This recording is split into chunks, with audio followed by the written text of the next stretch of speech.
Yo dog, I heard you like Compile, so I got you some more fucking Compile. What's up guys, it's the Game Bro coming back to you. We got another shooter from Compile. It's Robo Aleste on the Sega CD. Many moons ago I tasted the peach of the Toplin shooter Grindstormer that was brought west by Tengen. That same year, Tengen brought another shooter to the States, Robo Elast. Basically a sequel to Musha, Robo Elast, or Denin Aleste in Japan, was released to the new Sega CD that featured greater storage and the use of FMV. Hawkins has fucked your wife.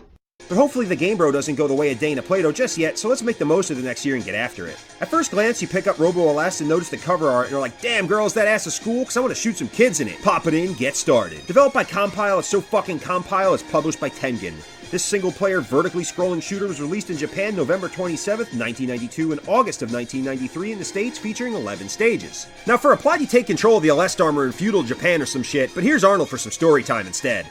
It is quiet in the rest of the library. Inside the back room, the woman has crawled out from underneath the man. Now fuck me like a dog, she tells him. She grips a pillow in her fist as he breathes behind her, hot air down her back, which is starting to sweat and slip onto his stomach. She doesn't want him to see her face because it's blowing up inside, red and furious, and she's grimacing at the pale white wall, which is cool when she puts her hand down it to help her push back onto him. Get his dick to fill up her body until there's nothing left inside of her.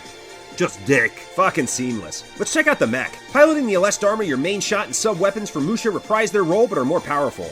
2 option pods accompany you at all times and also have their own sub-weapons.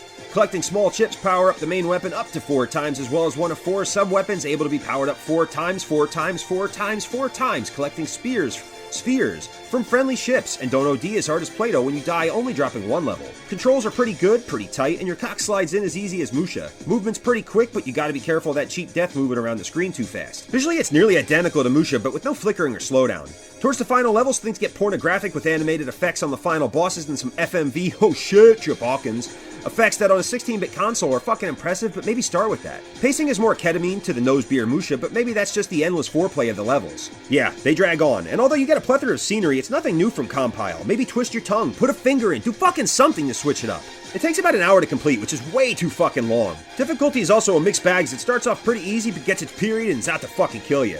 It takes even the smaller enemies a few shots to kill where you're one and done, plus lose all your upgrades, fuck man, game over. The smaller enemies are nothing to beat off to, but the giant screen fill and Japanese themed mech bosses are definitely worth squinting at, and they have some good music too. The final boss is more about survival as it takes quite a bit to finish before the horrendous voiceover cutscene that sounds like it was recorded taking a shit. Speaking of sound, the OST isn't too bad, but it falls short when you compare it to the likes of Lords of Thunder. The first track kinda sounds like a GoldenEye ripoff, but the rest minus the boss tracks are forgettable, and that just blows, man. It's still Compile, so there's always gonna be that good replay value, but there's no such thing as a good pick-up and play on the Sega CD, plus the long drawn-out story. Total boner kill, dude. But Robo Elast is arguably the best game on the console add-on, and that alone is worth adding to the collection, as well as being the final Aleste game. As usual, it'll cost you a kidney or liver, not mine, but somebody's, as a complete copy is averaging around $300. It's just another one of those shooters you keep looking at and want a piece of because you want to know. Who is she? What'll she do? Why didn't you know about her before, and why should you now? Robo Elast is the emo girl alone at the lunchroom table that's not the hottest, but you want to get with her and you don't know why. Quiet, unassuming, and just begging to be played, you take the Evanescence CD out of your CDX and fire up Robo Elast for an unscheduled late date. An hour flashes by and instead of wake me up inside, I just came inside. 9 months later, another Aleste game, another abortion. Click the card, on to the next one.